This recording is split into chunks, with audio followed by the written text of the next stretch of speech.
Donc, bienvenue à ce webinaire qui concerne la réforme tarifaire des services de soins infirmiers à domicile, donc les SIAD et les SPASAD.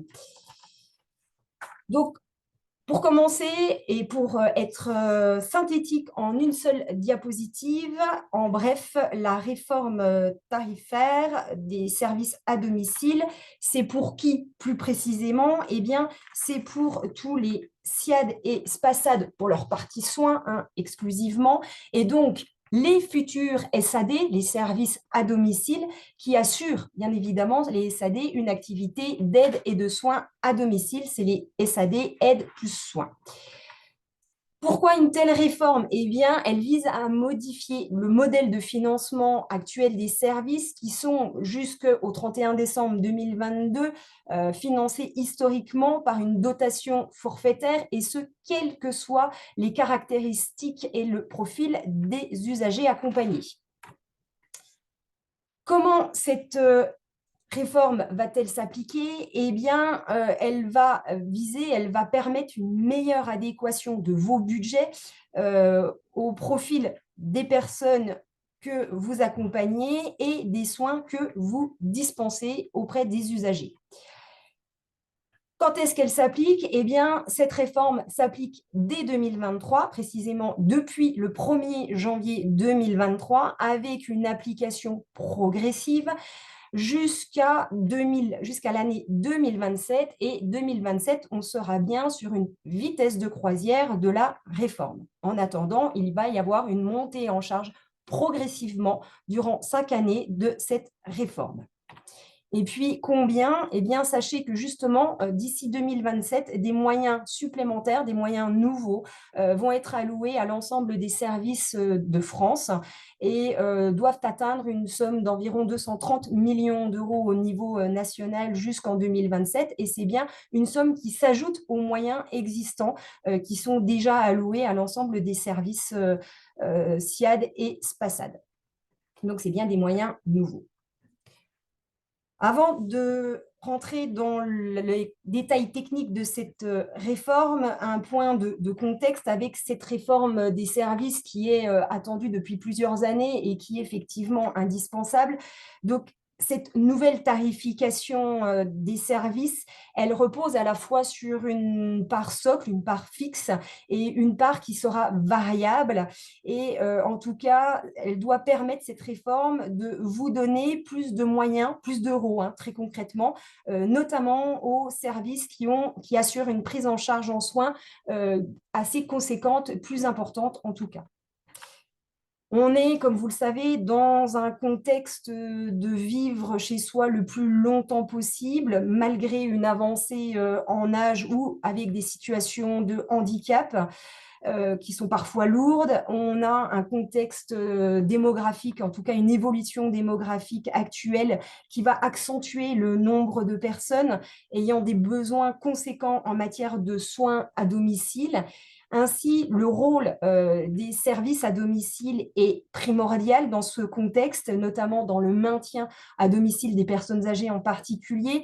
Ça permettra évidemment de prévenir ou du moins de retarder leur hospitalisation, leur entrée dans une structure telle que des EHPAD, et puis également réduire la durée de certains séjours. Donc jusqu'en 2023, donc jusqu'au 31 décembre 2022, si on veut bien, donc les dotations des services étaient prises en charge par les ARS dans le cadre d'une dotation globale de soins par place qui n'était pas forcément modulée en fonction des caractéristiques des personnes prises en charge. Donc c'était un mode de financement forfaitaire qui n'incitait pas nécessairement à prendre des personnes âgées ou des usagers avec une prise en charge dite lourde. Au niveau national, ce qu'il faut savoir aussi, c'est qu'il existait des disparités assez significatives en termes de coûts moyens par place alloués aux différents services. Alors, en région Bourgogne-Franche-Comté, en l'occurrence, ces écarts qui pouvaient être importants hein, dans d'autres régions, en tout cas dans la nôtre, ces écarts étaient quand même assez lissés puisque nous avons mis en œuvre depuis l'exercice 2019 une politique régionale de convergence tarifaire pour justement lisser et harmoniser les coûts-places alloués aux services. Donc, comme vous l'aurez compris, les objectifs de ce nouveau modèle tarifaire doit permettre de renforcer les moyens financiers des services afin d'offrir un accompagnement adapté à toutes les personnes en perte d'autonomie, y compris évidemment les plus vulnérables, de mieux tenir compte des différentes intensités des besoins en soins ainsi que du niveau de perte d'autonomie des personnes pour garantir surtout une meilleure équité des financements entre tous les services, et puis également d'assurer une continuité temporelle des interventions avec notamment les interventions en soirée et durant les week-ends, ainsi qu'une couverture géographique qui soit la plus étendue possible, qui inclut des zones isolées, des zones montagneuses, qu'on connaît évidemment en région Bourgogne-Franche-Comté, et puis des zones concernées par des embouteillages. Et là encore, on connaît ces situations-là dans notre région, dans certaines métropoles de région Bourgogne-Franche-Comté. Donc, pour accompagner le virage domiciliaire, l'idée, c'est de faire coïncider les financements et l'offre et de limiter les disparités de coûts. Donc, cette réforme du financement des services à domicile est enfin, j'ai envie de dire, engagée et ce, à compter du 1er janvier 2023. Alors, cette réforme, elle introduit une nouvelle équation tarifaire. Donc, on va en parler plus précisément de cette nouvelle équation. Donc, la nouvelle dotation globale de soins des services, elle est composée en vrai de 3 parties. La première, c'est le forfait global de soins. La deuxième, c'est une dotation de coordination. Et enfin, la troisième, c'est des financements complémentaires.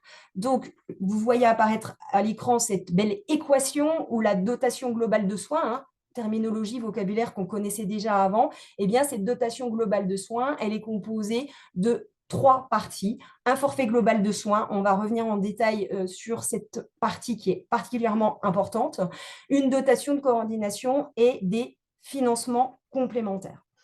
Bon, pour faire quelques exemples dès à présent sur cette dotation globale de soins et de ces 3 parties qui la composent. Donc, on va commencer déjà par le forfait global de soins. Donc, c'est ce forfait qui bénéficie en vrai des nouvelles modalités de calcul qui reflètent l'activité du service et les caractéristiques des personnes accompagnées. Donc, il englobe des frais fixe, une part socle des frais de structure et de déplacement, et puis également une part relative donc à l'activité par rapport aux interventions réellement effectuées au domicile. Ensuite, la deuxième partie, il s'agit des dotations de coordination. Donc, cette dotation de coordination, eh bien, elle est versée aux services qui délivrent des prestations d'aide de soins pour financer des actions qui permettent de garantir aux usagers la nécessaire cohérence des interventions du service dans ces 2 champs. Donc, comme vous pouvez le voir apparaître à l'écran, c'est le cas échéant puisque effectivement au niveau national, la dotation de coordination, ce n'est pas forcément à verser, en tout cas à ce stade, en 2023, à tous les services qui assurent une prestation à domicile. En région Bourgogne-Franche-Comté, en 2022, une dotation de coordination a été allouée à tous les SPASAD de la région. Et en 2023, il a été décidé en région Bourgogne-Franche-Comté d'allouer cette dotation de coordination à 100% des services, qu'ils soient SIAD ou SPASAD. Donc, le cas échéant, il est valable au niveau national, il ne l'est pas au niveau régional. Nous donnons dès à présent les moyens de cette coordination entre l'aide et le soin. C'est ce qu'on souhaite demain pour ces nouveaux SAD. On anticipe un petit peu cette coordination et on donne les moyens dès à présent à 100% des services SIAD et SPASAD de la région d'avoir cette dotation de coordination. Donc, le cas échéant, c'est vrai au niveau national, ce n'est pas vrai au niveau régional. Tous les services ont de la dotation de coordination dès 2023. Et enfin, la dernière partie, il s'agit des financements complémentaires. Donc, c'est d'éventuels financements pour certaines actions, certains publics ou des interventions à des horaires spécifiques. Je vous ai mentionné ici les cas les plus communs qu'on rencontre le plus fréquemment, en tout cas en région Bourgogne-Franche-Comté. Il s'agit d'équipes spécialisées, donc Alzheimer ou maladies neuro-évolutives, des interventions de nuit aussi ou des temps de psychologue. Alors, les financements complémentaires, comme vous le voyez aussi à l'écran, c'est le cas échéant. Alors là, je confirme, tous les services de la région ne sont pas forcément concernés par des financements complémentaires. Certains en ont, certains n'en ont pas. Certains en auront dans le temps, certains n'en auront jamais. Donc, ce qui est important de noter ici, c'est que la dotation globale de soins, elle comprend 3 items, le forfait global de soins, la dotation de coordination et potentiellement des financements complémentaires. Donc, il ne faut pas confondre le vocabulaire dotation globale de soins et forfait global de soins. Et justement, sur ce forfait global de soins, je vais rentrer plus en détail sur sa décomposition. Et vous indiquez dès à présent que finalement, la réforme tarifaire, elle ne porte que sur ce forfait global de soins. Donc, le forfait global de soins, il est décomposé de 2 éléments. Le premier, c'est une part socle, une part fixe, qui inclut donc des frais de structure et des frais de transport, et d'une part variable qui est relative aux interventions que vos services effectuent au domicile des personnes accompagnées. Donc, cette dernière partie qui est liée à l'activité des services, elle comprend en vrai 9 forfaits d'intervention par semaine qui eux-mêmes, ces forfaits d'intervention sont basés sur 3 variables que sont le GIR, donc le groupe ISO-ressources de la personne, l'intervention d'IDE et l'intervention durant le week-end. Donc, en termes de décomposition, je vous ai refait ici un schéma pour rentrer plus en détail dans chacune de ces parties de ce forfait global de soins. Donc, la première, c'est les frais de structure et de transport. Donc là, c'est une partie fixe, une part socle qui est assez facile, entre guillemets, à calculer, puisque vous prenez votre nombre de places autorisées que vous multipliez par un forfait annuel par place. Ce forfait annuel, il est déterminé tous les ans par un arrêté ministériel. Donc, c'est un forfait qui est arrêté au niveau national. Et en l'occurrence, en 2023, ce forfait, il a été fixé à 8 626,27 €. Donc, tous les services SIAD-SPASAD vont avoir un minimum ces frais de structure avec la multiplication qui s'affiche à l'écran. La deuxième partie qui est un petit peu plus compliquée, qui est relative à l'intervention effectuée au domicile, donc elle s'ajoute à la première, aux frais de structure. Donc les interventions à domicile, comme je vous l'ai évoqué tout à l'heure, donc cette partie-là, elle permet de mieux caractériser l'activité de vos services par un classement par profil des personnes accompagnées, qui est donc instauré.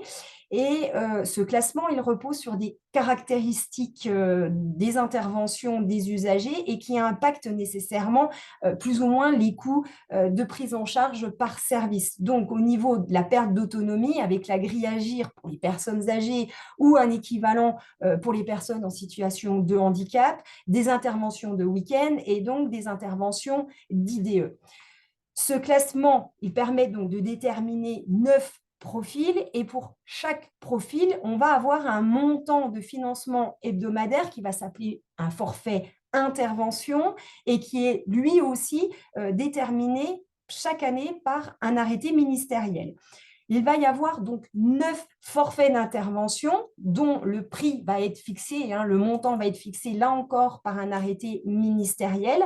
Et pour 9 forfaits d'intervention, il y en a 4 en l'occurrence qui vont concerner des interventions réalisées le week-end pour lesquelles on va appliquer un majorant de ce forfait d'intervention dans les cas suivants. Donc, si les usagers sont en GIR 1 ou 3 ou équivalent pour les personnes en situation de handicap, mais également un majorant pour des interventions pour diabète insulino-traité, et puis enfin pour une prise en charge conjointe par un IDE, ou une IDE et un aide-soignant, donc avec plusieurs intervenants. La prise en charge conjointe, elle est siglée ici avec un PECC, prise en charge conjointe. Donc, les forfaits d'intervention, vous pouvez les visualiser donc, à travers les fichiers ATIH qu'on vous a renvoyés la semaine dernière avec vos décisions tarifaires et vos notifications de ressources pour l'exercice 2023. Et vous allez pouvoir également les retrouver sur le site internet de l'ARS Bourgogne-Franche-Comté, dans lequel on a fait un article sur la réforme tarifaire et dans lequel vous retrouvez ces forfaits d'intervention et sur lequel vous retrouverez également le support de présentation actuel.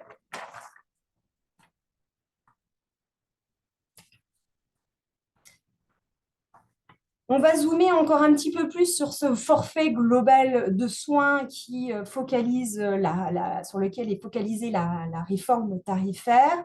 Alors, en premier lieu, sur les frais de structure et de transport, la fameuse part socle, la fameuse part fixe. Donc, ces crédits correspondent à des financements de frais de structure, donc des charges de personnel, administratif, du directeur, les frais de locaux, les charges financières, les charges de formation, et comprend également les frais de déplacement. Donc là, logiquement, on pense aux charges de véhicules, mais également aux salaires qui correspondent au temps de transport. Donc ces frais de structure, ils dépendent du nombre de places autorisées que vous multipliez donc par ce fameux forfait de structure qui est fixé, comme je vous l'ai dit, cette année à 8 600 €.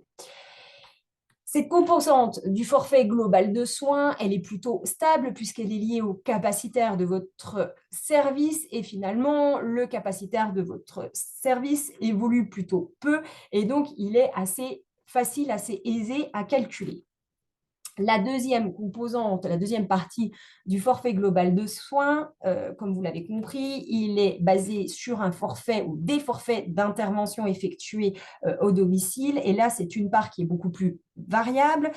Donc, il est composé donc, de toute la somme des forfaits intervention usagés et il correspond très concrètement aux rémunérations des intervenants, qu'ils soient salariés ou libéraux, pour accompagner les usagers. Et donc, comme vous l'avez compris, il repose à la fois sur les caractéristiques des interventions et des usagers, donc c'est les fameux montants forfaitaires hebdomadaires, mais également sur le nombre de semaines usagées, c'est-à-dire la somme du nombre de semaines où l'usager occupe une place. Donc ça, c'est important de bien comprendre que vos forfaits d'intervention, ils sont calculés en fonction de l'intensité du besoin, des caractéristiques de l'usager, des interventions de week-end ou non, de prise en charge combinée ou non, mais aussi du volume de vos interventions, c'est-à-dire quelque part de votre taux d'occupation.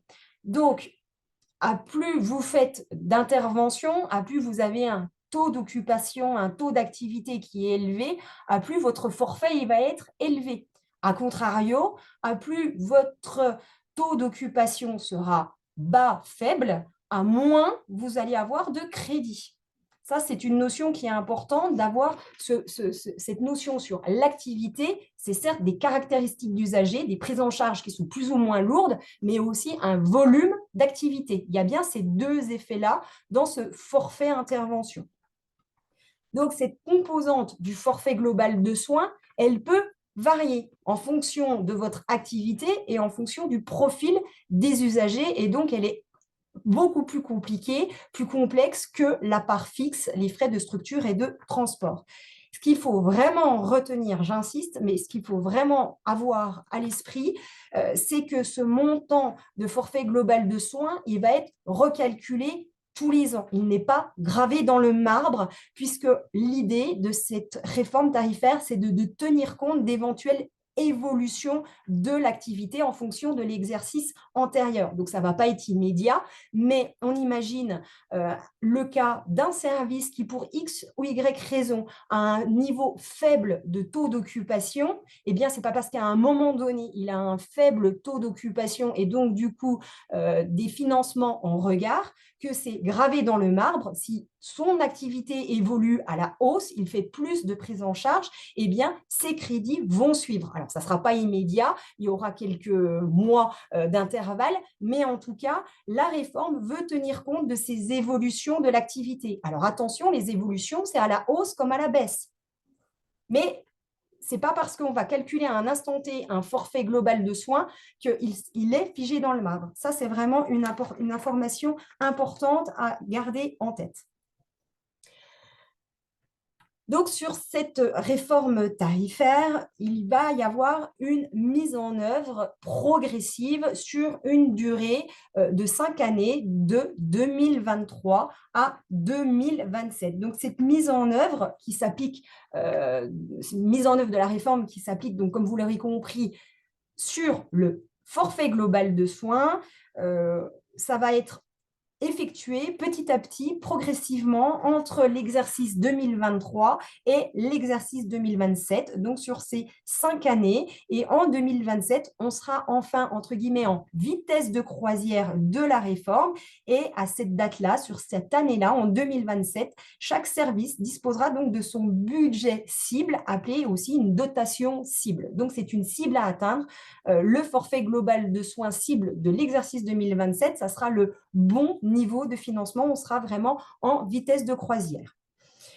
Par contre, pendant cette période de 5 années de mise en œuvre progressive de la réforme, donc on va avoir une montée en charge de la réforme avec des financements alloués aux services qui vont comprendre à la fois le montant des produits de la tarification de l'année précédente qui seront revalorisés, ce montant sera revalorisé d'un taux d'actualisation. Donc ça, c'est une mécanique que vous connaissez déjà. Hein, on reprenait votre base pérenne au 1er janvier et on lui appliquait un taux d'actualisation. Donc ça, c'est comme avant, il n'y a pas de souci. Mais en plus de ça, on va vous tarifer une fraction de la différence entre ce fameux montant et le forfait global de soins cible projeté à horizon 2027, puisque le but du jeu, c'est que vous ayez votre forfait global de soins cible, mais on ne peut pas vous le donner tout de suite. Ça ferait beaucoup de moyens d'un coup qu'on n'a pas. Donc, tous les ans, on va vous donner un petit bout de ce montant-là pour que vous arriviez petit à petit, pas par pas, à votre forfait global de soins cible projeté à horizon 2027.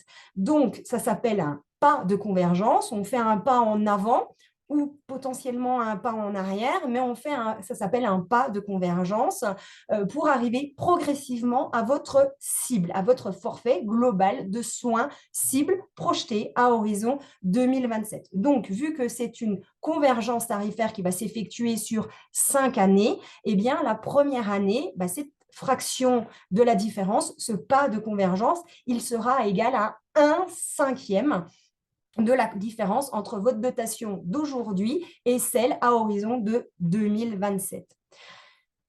Ce qu'il faut savoir aussi, c'est que pour les exercices de 2023 et 2024, donc votre forfait global de soins de 2023 et votre forfait global de soins de 2024, il va bénéficier d'une mesure de protection de la part de l'État. C'est-à-dire que si on estime, on calcule votre forfait global de soins cible projeté à horizon 2027 et que votre dotation historique de 2022, eh bien, en fait, elle est inférieure, votre forfait, il est inférieur à votre dotation de 2022, ça veut dire que vous avez plus de moyens aujourd'hui que votre cible de demain, eh bien, votre forfait global de soins, il sera toujours fixé à hauteur de N-1. Donc, il va y avoir une mesure protectrice, un gel de crédit qui va être introduite sur les exercices 2023 et 2024 qui permettent pour les services qui seront concernés de maintenir les dotations historiques. Donc, quand je dis les dotations historiques, c'est on enlève les financements complémentaires,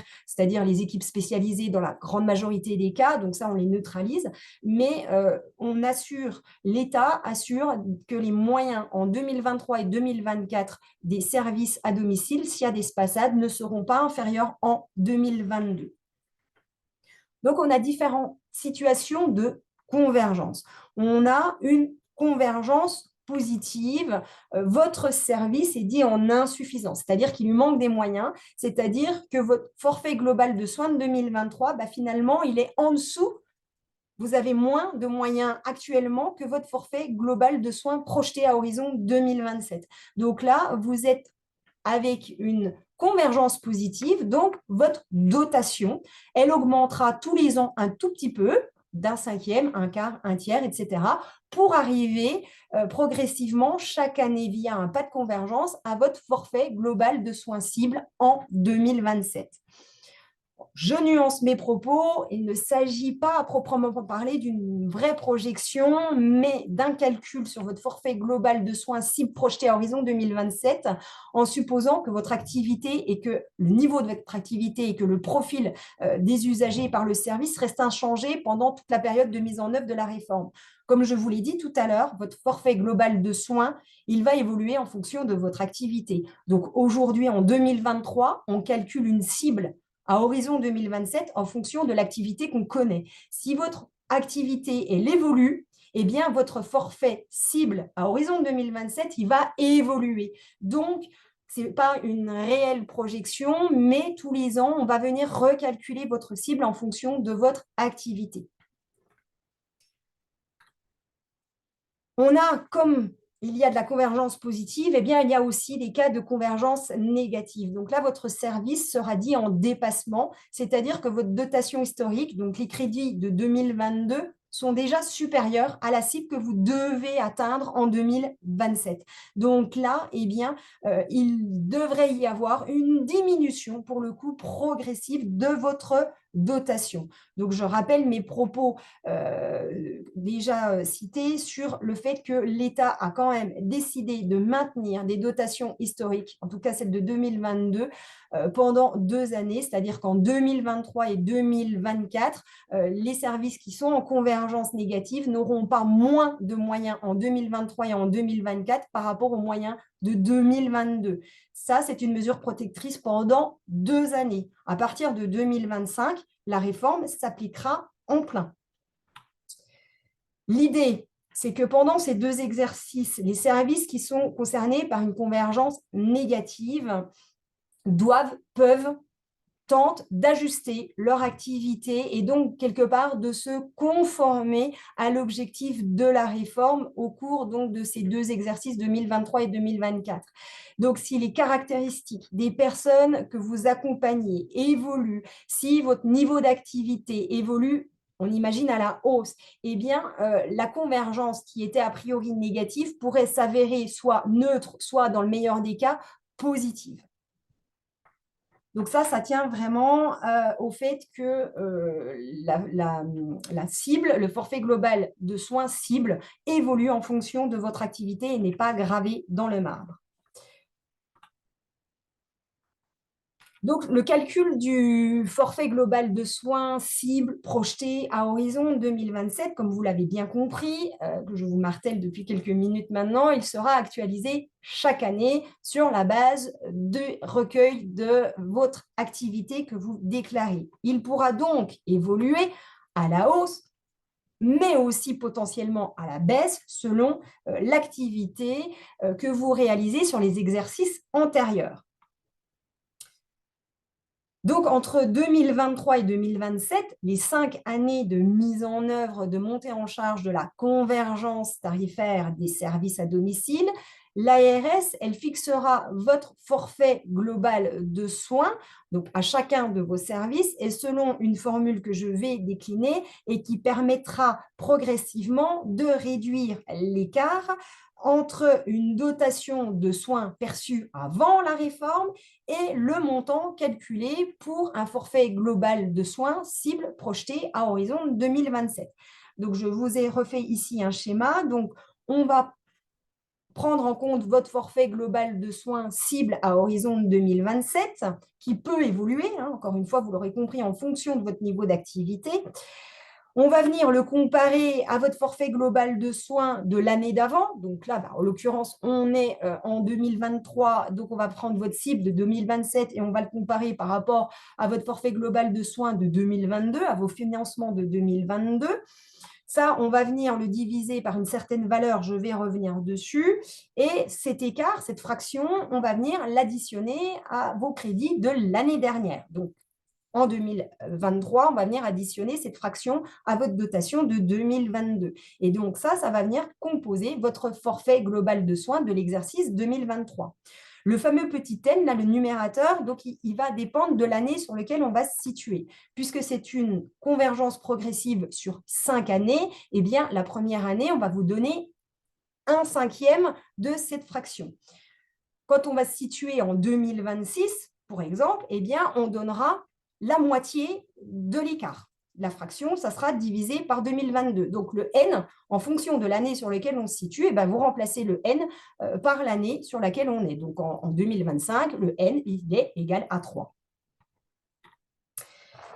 Les impacts de la réforme, donc en préambule de cette diapositive, votre forfait global de soins cible, il peut donc évoluer en fonction de l'activité principalement.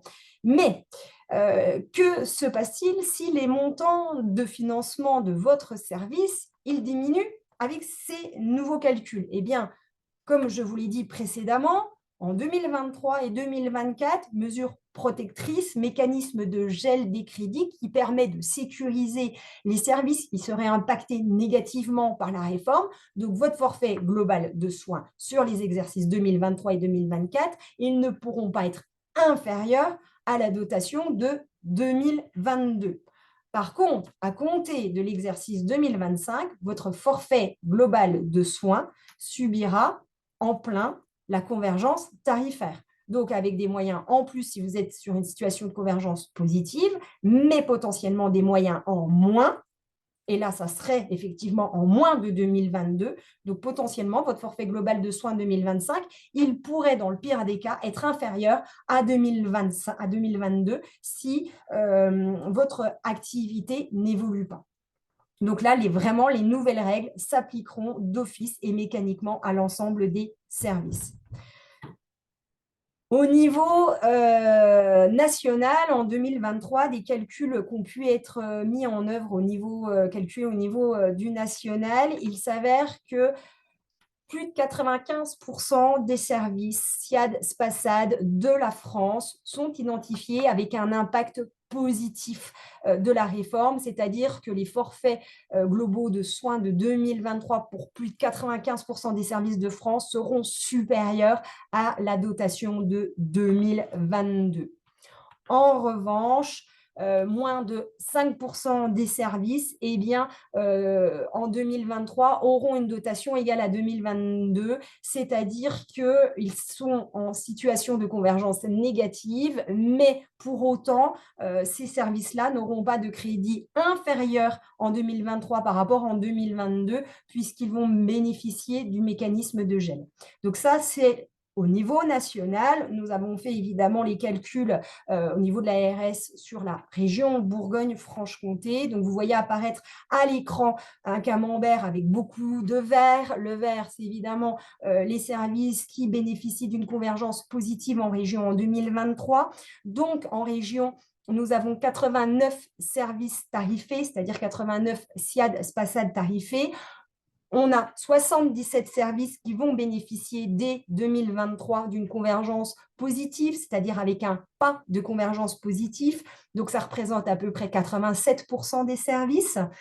On a néanmoins 8 services que vous voyez à l'écran qui représentent 9% quand même de la région pour lesquels la convergence sera négative en 2023, enfin, auront une convergence, sont dans un cas de convergence négative.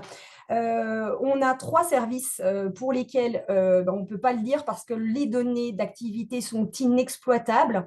Donc, si ces 3 services rejoignent les 77, eh bien, on serait presque à 90% de services de la région qui bénéficient d'une convergence positive. Et on a un service qui a ouvert récemment et pour lequel les données d'activité ne sont pas exploitables en tant que telles, compte tenu d'une ouverture en cours d'année. Donc, comme on peut le voir, en région, beaucoup de services sont quand même en convergence positive. Néanmoins, on est quand même en dessous des 95% du national, puisqu'on tourne aux alentours de 90% de services qui seraient avec les 3 en jaune à l'écran. On serait quand même, si les 3 rejoignent la convergence positive, en région, on est plutôt à hauteur de 90% de régions qui sont identifiées avec un impact positif, quand au niveau national, c'est 95% des services qui le sont. Je vous propose dès à présent des calculs très concrets de convergence tarifaire avec plusieurs cas de figure. Le premier qui est une convergence positive et qui donc remporte la majorité des services de la région. Donc, on va décrypter pas à pas un exemple très concret de calcul de convergence tarifaire en 2023. Donc, on part d'une situation d'un service qui a une dotation historique de 2022, des crédits pérennes de 2022 de l'ordre de 100 000 euros. Donc, évidemment, c'est hors financement complémentaire qu'on a enlevé. Donc, notre service a un forfait global de soins au 1er janvier 2023 de 100 000 euros. Ce service bénéficie de mesures nouvelles au titre du Ségur de l'ordre de 1 000 euros. Donc là, on a fait un exemple avec un service qui bénéficie de crédits Ségur. Ce n'est pas le cas de tous les services de la région. Certains en bénéficient, d'autres pas. Donc là, on a pris un exemple complet où c'est un service qui bénéficie de cette mesure-là. Encore une fois, tous vos services n'auront pas forcément cette mesure nouvelle. Donc évidemment, si vous êtes un service qui ne bénéficie pas de Ségur, à la place de 1 000, vous avez 0 tout simplement. Donc, on a ajouté des mesures nouvelles liées à l'actualisation. Donc là, en l'occurrence, on a mis 2060, tout simplement parce que le taux d'actualisation en 2023 du côté personnes âgées est de 2,06. Donc, 2,06 sur 100 000 euros, ça fait 2060. Donc, a priori, ce SSIAD devrait bénéficier, enfin, ce SSIAD ou SPASAD devrait bénéficier de 103 060 euros. 100 000 de base, plus 1 000 de Ségur parce qu'il en bénéficie, plus 2 060 de crédit d'actualisation. Donc, a priori, ce SSIAD devrait bénéficier de crédits de l'ordre de 103 060 euros. Sauf que comme on est dans une situation de convergence tarifaire, de mise en œuvre de réforme tarifaire, on va venir le comparer, ce 103 000 euros, au forfait global de soins cible projeté à horizon 2027. Il s'avère que pour ce service, il est de 110 000 euros. Donc, l'écart à la cible entre ce que, a priori, ce service devrait avoir et sa cible, eh bien, c'est 6 940 euros. C'est tout simple, c'est la cible, 110 000 euros, moins ce à quoi le service devrait avoir droit, a priori, 103 060 euros. 6 940. Et donc, on va venir calculer ce fameux pas de convergence. En l'occurrence, on est en 2023. Donc, l'écart à la cible, 6 940, on vient le diviser par 5. C'est notre fameux N de tout à l'heure. Comme on est en 2023, c'est 5. Si on était en 2026, ça serait 2. Donc, 5, 4, 3, 2, 1, en fonction de l'année sur laquelle on se situe. Donc, 6 940 divisé par 5, en l'occurrence, on a un pas de convergence positif de l'ordre de 1 388 euros. Donc, ces 1 388 euros, on va venir les additionner à sa dotation bleue, la 103 060, a priori. Donc, 103 060 de crédit auquel il a le droit a priori, plus son pas de convergence positif, 1 388, donc on arrive sur 104 448. Donc, sur cet exemple de convergence positive, je vais m'arrêter ici, puisqu'il n'y a pas de sujet. Il a des crédits en base, de la mesure nouvelle Ségur, parce qu'il est bénéficiaire, il est éligible au Ségur, de l'actualisation, il a un pas de convergence positif, donc ce service va bénéficier d'un forfait global de soins au titre de l'exercice 2023 de 104 448. Les deux autres colonnes, on va les laisser de côté pour le moment. On va venir sur un exemple, cette fois-ci, de convergence négative. Donc, cette convergence négative, c'est un premier exercice, un premier exemple sans application de gel. Je m'explique. On retrouve notre service avec sa base à 100 000 euros. Il est toujours bénéficiaire de Ségur, donc lui, il a le droit à 1 000 euros. Encore une fois, tous les services n'ont pas forcément de Ségur en 2023. Il a a priori des crédits d'actualisation de l'ordre de 2 060 euros, donc on arrive encore sur nos 103 060. Sauf que cette fois-ci, sa cible projetée à horizon 2027, eh bien, elle est de 100 000 euros. Donc, on va venir comparer le a priori 103 060 euros auquel a priori il a le droit à sa cible 100 000 euros. Donc là, on voit bien qu'il y a un écart à la cible qui est négatif, négatif de l'ordre de 3 000 euros. Donc ce 3 000 euros, de la même façon, on va venir le diviser par 5, un cinquième puisqu'on est en 2023. Donc lui, il a un pas de convergence négatif de moins 612 euros. Donc, ces moins 612 euros, on va venir les appliquer à ces a priori 103 060. Donc, 103 060 moins 612 euros, eh bien, on arrive à une somme de 102 448. Et ce 102 448, on va venir le comparer à sa dotation historique sans l'actualisation. Alors, la dotation historique sans actualisation, c'est 101 000 euros. C'est 100 000 euros de base plus les 1 000 euros parce qu'il a le droit à du Ségur. Donc, évidemment, pour les structures qui ont du Ségur, on l'incorpore. Par contre, celles qui n'ont pas de Ségur, eh bien, on serait venu comparer à 100 000 euros. Dans notre exemple, il a le droit à du Ségur. Donc, on fait 100 000 de base plus 1 000 de Ségur. Donc, on vient comparer les 101 000 euros de base de dotation historique par rapport à son a priori forfait global de soins de 2023. Et on voit que son forfait global de soins 102 448, même si on lui a appliqué les moins 612 euros, eh bien, il est toujours supérieur à sa dotation historique. Donc, ce service-là, eh bien, il aura des crédits à hauteur de 102 448. Donc, a priori, il a le droit à 103 000, mais comme il est en convergence négative de 612 euros et que cette convergence négative ne lui amène pas ses crédits moins que ce qu'il avait l'année dernière, on lui applique quand même bien une convergence négative. Mais au final, il a quand même plus que ce qu'il avait en 2022. Donc, les moyens évoluent, mais ils évoluent dans une moindre mesure parce qu'on applique quand même une convergence négative. Dernier cas de figure, on est sur une convergence négative, mais cette fois-ci avec la mesure protectrice qui s'applique en 2023.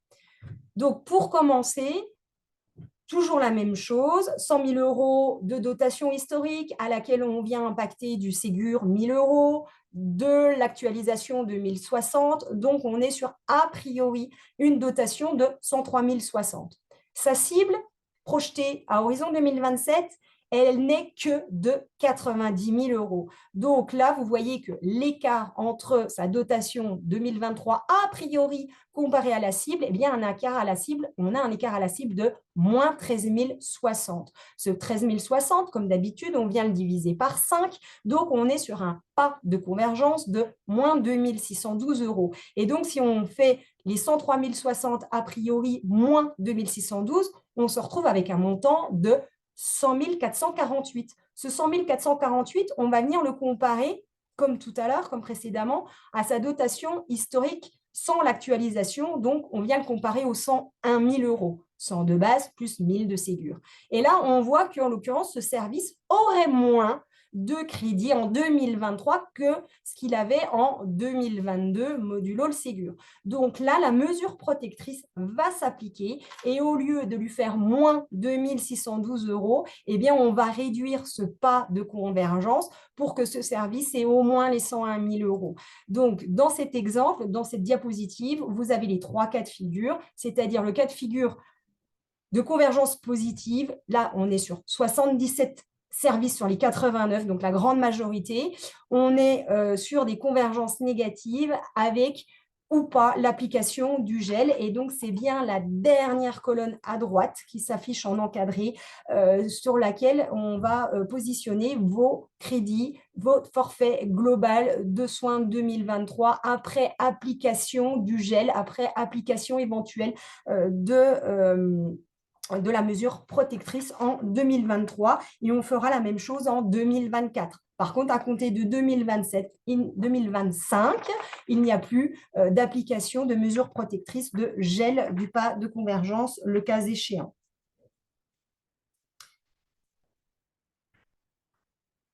On souhaitait également vous présenter ici des exemples très concrets de notification de crédit, donc la transcription de ce que je viens d'évoquer dans les notifications de crédit de ressources qu'on vous a envoyées la semaine dernière. Donc, dans la première page de votre notification, on y a appliqué un tableau récapitulatif donc, de votre dotation globale de soins et in fine du montant total alloué au titre de l'exercice 2023. Donc, on a mis ici le distinguo entre votre forfait global de soins, la dotation de coordination, encore une fois en région pour 100% des SIAD SPASAD, et puis éventuellement des financements complémentaires qu'on a voulu d'ailleurs dans ce tableau synthétique quand même déjà décliner en fonction des différents items. Donc, à votre dotation globale de soins 2023, on y a appliqué en plus des éventuels CNR, on y a appliqué en moins éventuellement des reprises de crédit. Par exemple, c'est des CNR qu'on vous aurait alloués en N-1, voire N-2, qui n'auraient pas été consommés, donc on vient reprendre. Et puis, une reprise de résultats, soit en plus, soit en moins, suite à l'affectation par l'ARS, suite à l'envoi de votre compte administratif. Donc, en grande majorité et en général, on est sur des reprises de résultats N-2. Donc, vu qu'on est en 2023, a priori, c'est une reprise de résultats de l'exercice 2021. Donc, le montant total alloué, c'est bien le montant qui vous sera versé sur votre compte en banque là par les CEPAM à partir du 12e du mois d'octobre. Donc, je fais un petit focus sur les CNR. C'est les CNR qui sont connus à ce jour. Vous avez rempli une enquête pour potentiellement demander des CNR dans le cadre de nos 2 appels à candidature là pour 2023. Ils sont en cours d'examen. Donc, potentiellement, vous avez reçu une notification de ressources là au mois de septembre. Si vous avez fait des demandes de CNR et qu'on vous accorde ces CNR, vous recevrez donc une deuxième notification de ressources d'ici la fin de l'exercice 2023. Ce n'est pas parce que vous avez reçu aujourd'hui votre notification de ressources avec un certain niveau de CNR. Là encore, c'est en dehors des CNR que vous avez pu demander et qu'on pourrait vous accorder là dans la deuxième partie de campagne budgétaire 2023.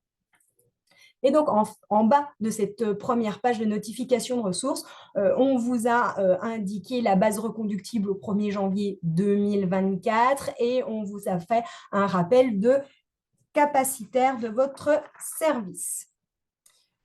Ensuite, au-delà de ce résumé, finalement, on a un tableau de votre notification de ressources. Sur la deuxième page, on a souhaité vous faire un focus plus précisément à la fois sur les financements complémentaires et sur la dotation de coordination. Donc là, comme vous pouvez le voir à l'écran, on a toujours bien le distinguo entre une colonne personnes âgées et le cas échéant, si votre service a une autorisation, une colonne personnes handicapées, puisque ça, la réforme ne vient pas l'effacer. On a toujours 2 enveloppes qui ne sont pas fongibles entre elles. Donc, on a toujours des crédits qui sont alloués au titre des personnes âgées et une autre au titre des personnes handicapées.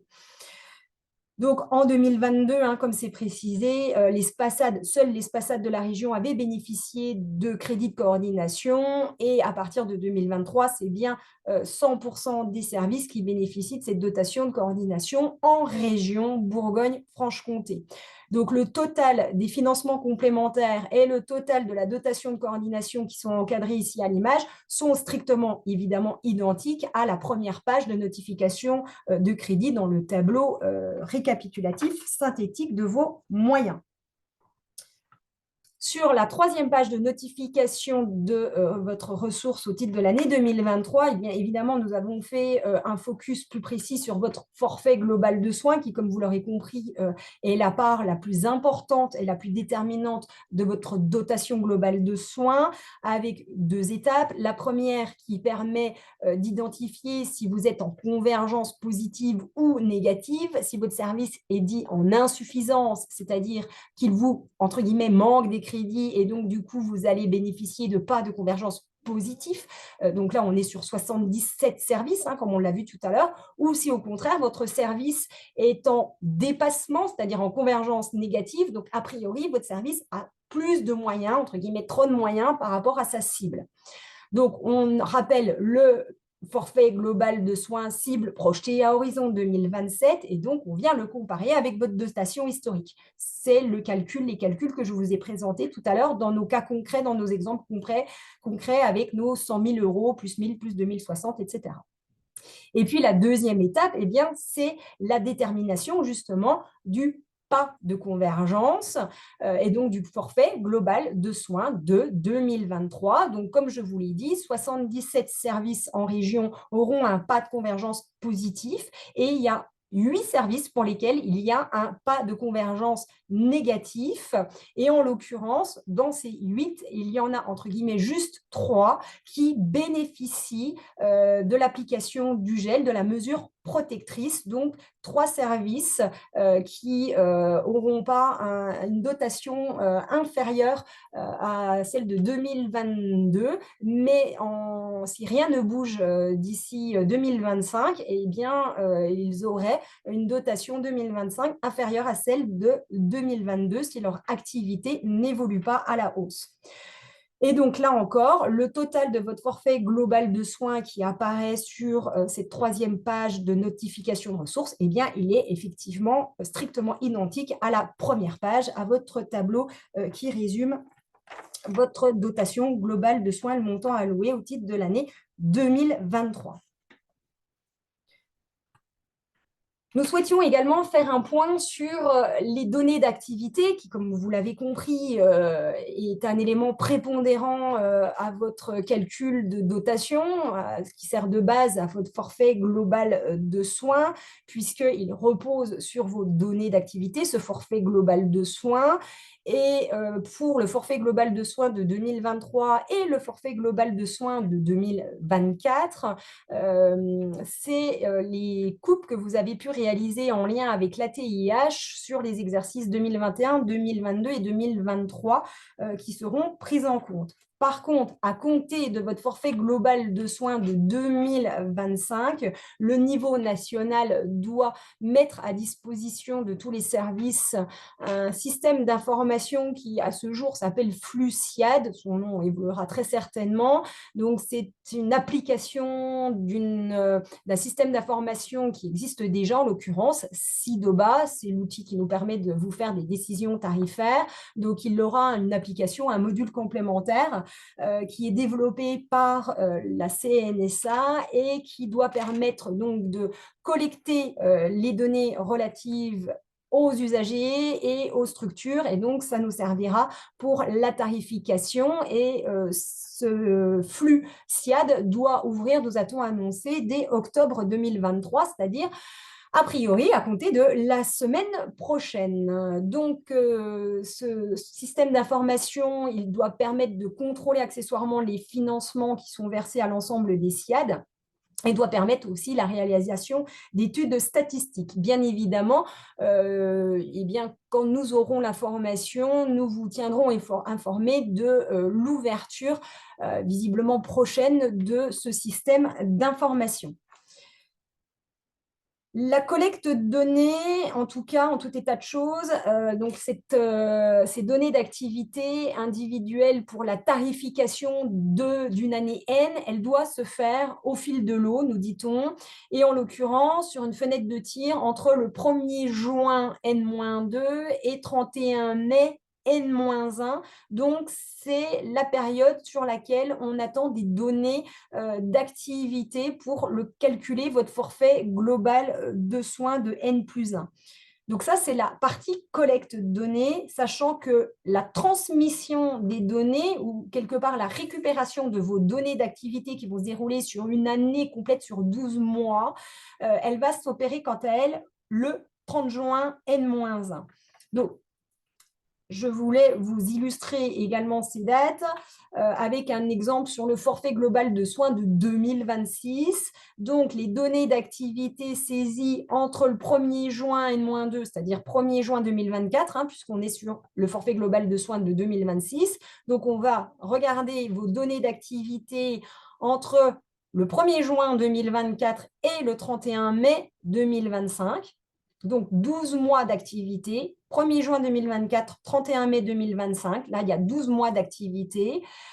Et sur le mois de juin, donc du 1er au 30 juin, il vous sera possible de vérifier, compléter, corriger, ajuster vos données. En tout état de cause, au 30 juin 2025, le niveau national viendra extraire les données sur 12 mois, du 1er juin 2024 au 31 mai 2025. Donc, c'est bien votre activité sur les 12 mois de juin 24 à mai 25 qui vont être prises en compte pour le calcul de votre forfait global de soins de 2026 et le calcul de votre cible. Mais vous avez un mois pour venir corriger vos éventuelles données, en tout cas au 30 juin 2025, pour mon exemple, mais au 30 juin de chaque année, entre guillemets, le couperet tombe, on vient récupérer vos données. Elles sont complètes, elles sont justes, j'ai envie de dire tant mieux, elles ne le sont pas.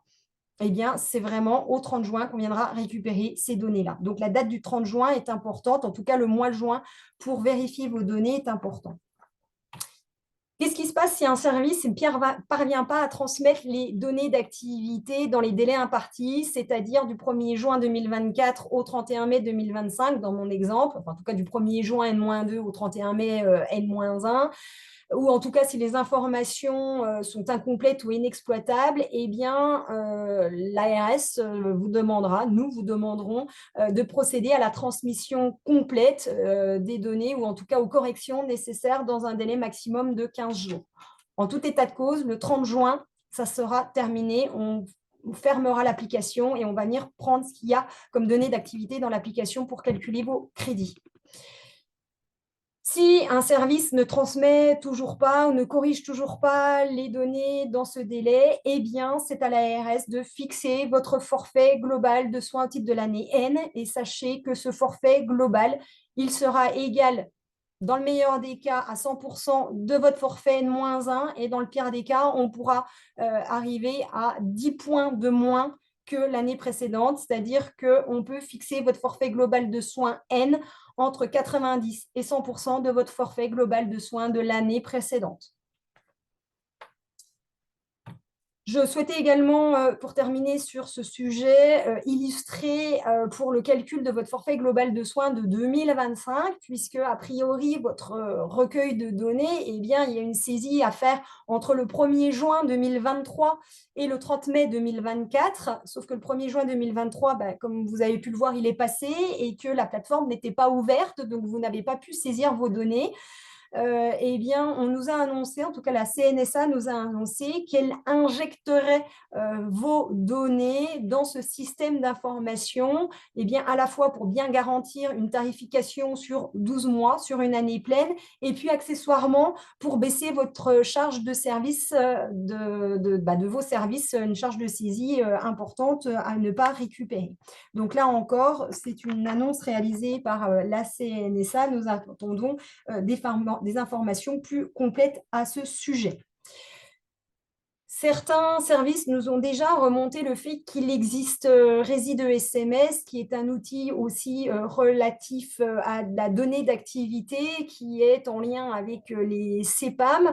À ce jour, effectivement, il n'est pas prévu de basculer l'un dans l'autre ou d'exonérer la saisie dans l'un ou l'autre de ces systèmes d'information. Nous avons fait remonter cette remarque de lourdeur administrative au niveau du national et à ce stade, nous n'avons pas d'informations, mais c'est une remarque que nous avons entendue en région, que nous avons notée et à ce jour, il n'y a pas d'exonération de compléter Reside ESMS parce qu'il y a ces données d'activité qui seront à compléter dans une collecte de données dans un système d'information. Et de la même façon, le tableau de bord de la performance est un autre flux d'informations qu'il convient également de compléter. Nous souhaitions également faire un focus sur un avant-après réforme pour vous résumer les évolutions de cette réforme.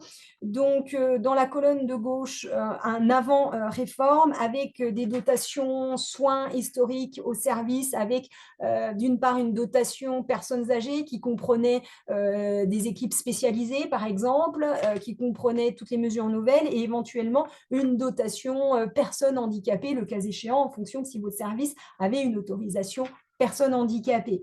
Donc, toutes les mesures nouvelles, les nouveaux dispositifs, que ce soit les crédits d'actualisation, de Ségur, de temps de psy, etc., donc, étaient comprises et intégrées dans votre dotation personnes âgées, voire personnes handicapées, le cas échéant. Donc, les dotations de soins étaient basées sur un forfait de coût-place avec une cible de convergence, en l'occurrence pour notre région, qui était ciblée en 2022 à 13 530. Donc, au 31 décembre 2022, tous les services de la région avaient au moins 13 530 euros, donc au 31-12-2022. Et donc, ni l'activité, le volume d'activité, ni les caractéristiques des usagers qui étaient accompagnés n'étaient prises en compte. Après cette réforme, comme vous l'avez compris, on a donc cette équation que je rappelle à l'écran avec une dotation globale de soins qui comprend des forfaits, qui comprend un forfait global de soins, une dotation de coordination et éventuellement des financements complémentaires. Donc, les crédits historiques ont été répartis à compter du 1er janvier 2023 dans ces 3 nouvelles rubriques en fonction de leur nature. Donc, typiquement, les équipes spécialisées, les temps de psy, eh bien, on les a affectés, on les a ressortis de la dotation PA et on est venu les mettre dans la case financement complémentaire. Je tiens quand même à vous signaler qu'il subsiste toujours des sous-dotations personnes âgées, personnes handicapées, le cas échéant, puisque chaque composante de la dotation globale de soins, elle est décomposée par ces 2 secteurs. Il y a toujours ce principe d'étanchéité des enveloppes entre personnes âgées et personnes handicapées, des enveloppes qui ne sont pas fongibles au niveau national et donc au niveau régional.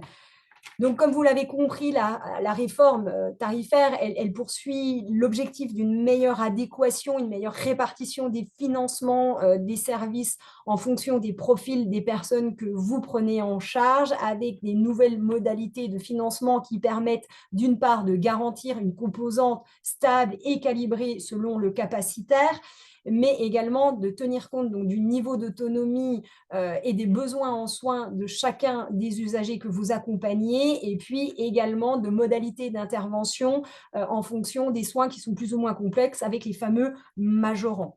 Donc, pour résumer par un schéma, vous aviez avant une dotation soins avec une dotation personnes âgées, voire le cas échéant personnes handicapées, et on évolue demain, aujourd'hui d'ailleurs, depuis le 1er janvier 2023, sur une dotation globale de soins qui reprend donc ces 3 parties, forfait global de soins, dotation de coordination et financement complémentaire, le cas échéant, décliné en personnes âgées, personnes handicapées. Et donc, on est venu, dès le 1er janvier 2023, reprendre tous vos crédits historiques et les remettre dans ces fameuses nouvelles cases en fonction des crédits que vous aviez, des dotations que vous aviez précédemment.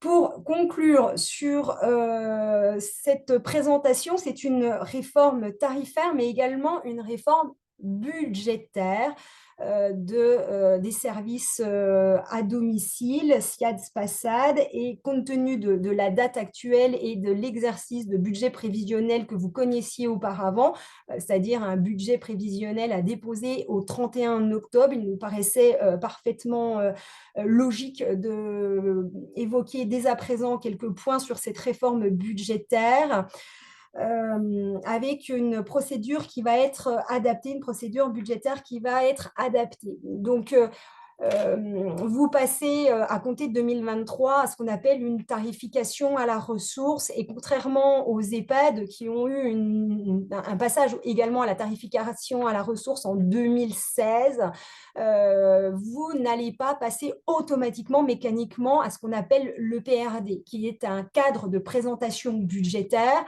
Donc les EHPAD, eux, dès 2017, ont tous été soumis à l'EPRD, c'est-à-dire l'État prévisionnel des recettes et des dépenses, eh bien, vous, les services à domicile, même si vous passez à une tarification à la ressource, vous n'allez pas passer d'office dès à présent à ce qu'on appelle l'EPRD. Par contre, attention, il sera généralisé. Donc, quand on dit généralisé, ça veut dire obligatoire à compter de l'exercice 2026, quoi qu'il se passe. Donc, a priori, vous passez sous CEPOM, vous passez à l'EPRD.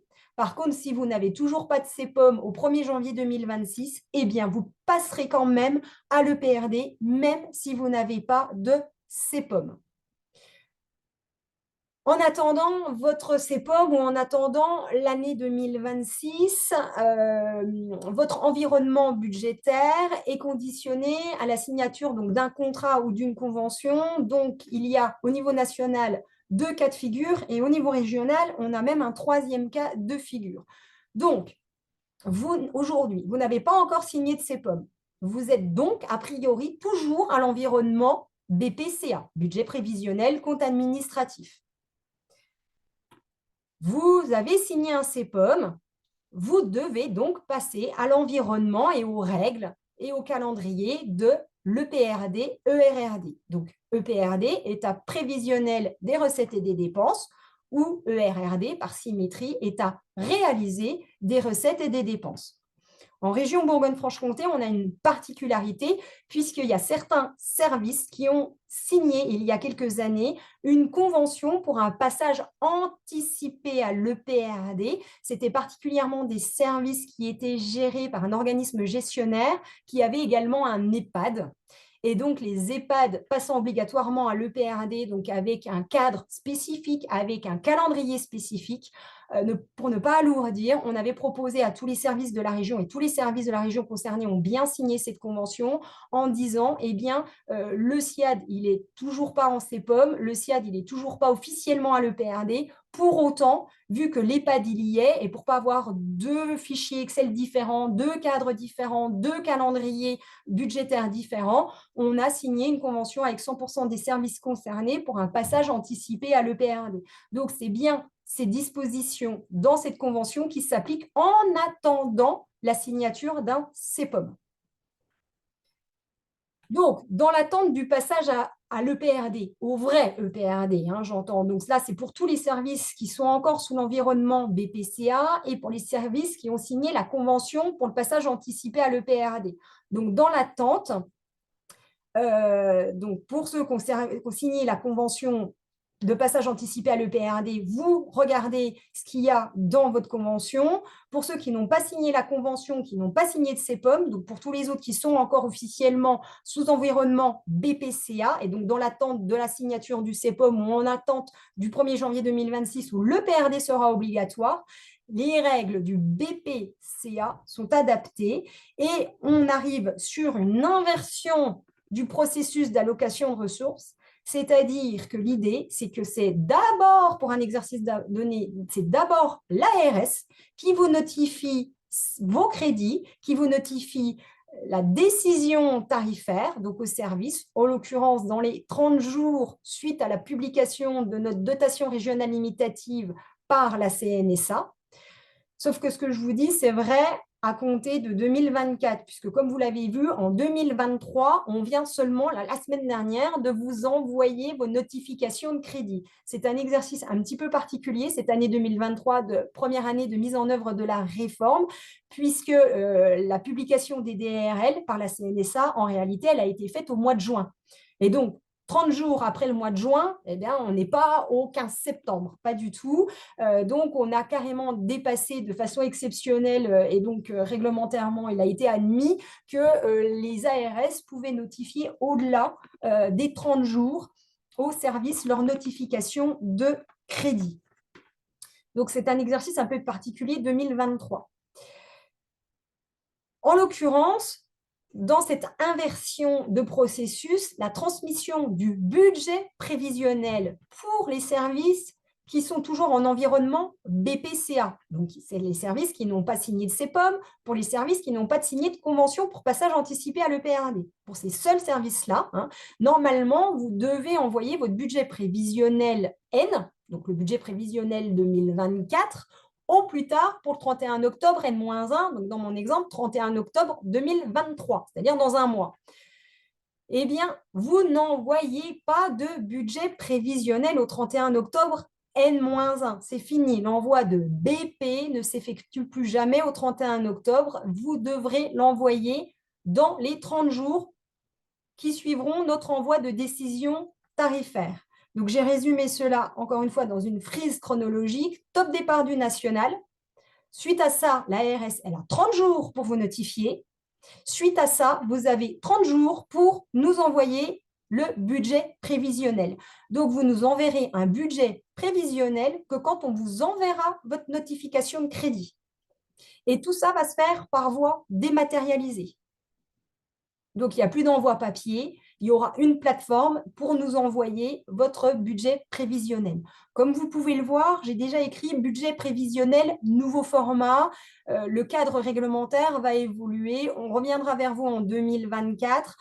Pour le moment, vous n'êtes pas concernés. Ce qu'il faut bien retenir, c'est qu'au 31 octobre 2023, pour ceux qui sont concernés, pas de transmission, pas d'exercice du budget prévisionnel. Et également, ce n'est pas parce qu'on vient de vous envoyer là, au 15 septembre, votre notification de crédit au titre de 2023 que vous avez 30 jours pour nous envoyer votre budget prévisionnel. Sur cette année 2023, c'est un peu particulier. On n'attend pas de vous puisque vous avez a priori envoyé un budget prévisionnel pour 2023 au 31 octobre 2022. Vous avez fait le job. On n'attend plus rien de vous en termes de prévisionnel pour les services qui sont toujours sous l'environnement BPCA. Donc, ce que je vous dis là, top départ du national, nous, on a 30 jours pour vous notifier. Et à partir de là, vous avez 30 jours pour vous nous envoyer le budget prévisionnel. Ça sera en 2024. Également, point complémentaire pour clôturer sur ce webinaire, il s'agit de l'affectation des résultats comptables et administratifs. Donc, les résultats issus de l'exercice 2021, donc le résultat de 2021 et le résultat de 2022, c'est-à-dire des années qui n'étaient pas encore sous la coupe de la réforme tarifaire. Donc, avant réforme tarifaire, ils sont traités comme avant. Pas de sujet, affectation décidée par l'ARS avec une affectation de résultats qui peut venir impacter votre dotation de soins avec un excédent qui peut venir en diminution de la dotation et un déficit qui peut venir en augmentation de la dotation. C'est du classique, il n'y a pas de sujet. Donc, a priori, l'exercice 2021 est affecté et impacté sur la dotation de 2023 et votre exercice de 2022 devrait être en toute logique impacté sur votre dotation de 2024. Les exercices suivants dans le cadre de la montée en charge de la réforme. Si vous faites des déficits sur l'exercice 2023 et ou l'exercice 2024 et ou l'exercice 2025, eh bien, ils seront couverts, donc ils devraient venir en majoration de la dotation globale de soins.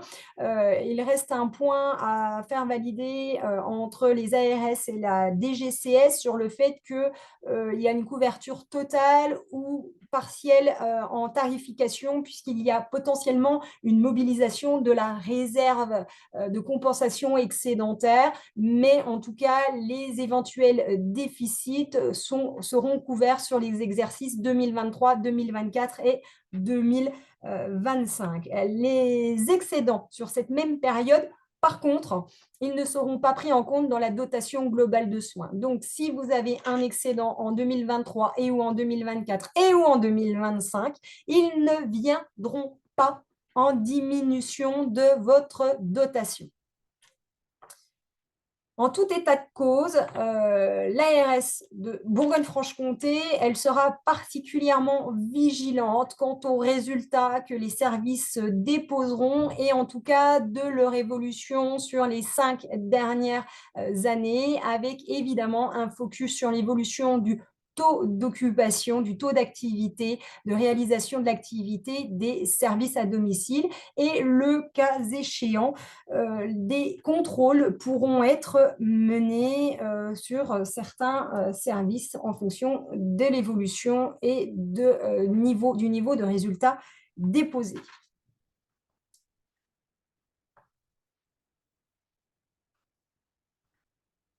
le webinaire prend fin,